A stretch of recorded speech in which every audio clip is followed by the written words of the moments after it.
watoto wetu wa kike wasipofanikiwa hawana wa kumlaumu. Tumetoka huko nyuma kama nchi, nafasi ya mwanamke ikiwa ndogo sana karibu kwenye kila nyanja, ukianzia kwenye nafasi yake kwenye jamii, nafasi yake kwenye elimu, nafasi yake kwenye imani za kidini, nafasi yake kwenye uongozi. Kumekuwa na mabadiliko makubwa sana ambayo yamefanyika.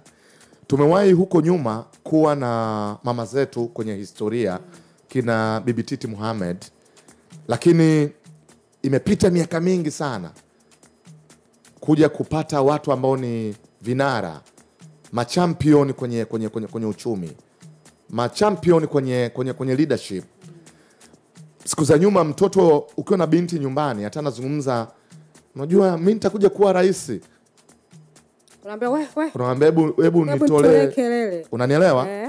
Lakini kwa sasa tuna role models wengi, na tukianza na nafasi ngumu kabisa ambayo sio wa kike wala wa kiume, hata hao walioipata, yani lazima kuwe kuna nguvu ya Mungu pia kuipata, kwa sababu tangu nchi yetu imepata uhuru, Mama Samia ni mtu wa 6.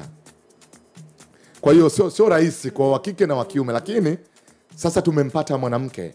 Kwa hiyo hata tunapofanya malezi kwa watoto wetu, una uwezo kabisa wa kumwambia wewe unaweza ukaja kuwa rais wa nchi yetu, kwa sababu tayari rais yupo.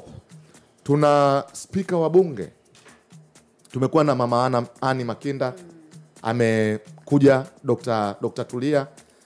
Ni nafasi kubwa, muhimili huu ambao kiongozi wake ni mwanamke.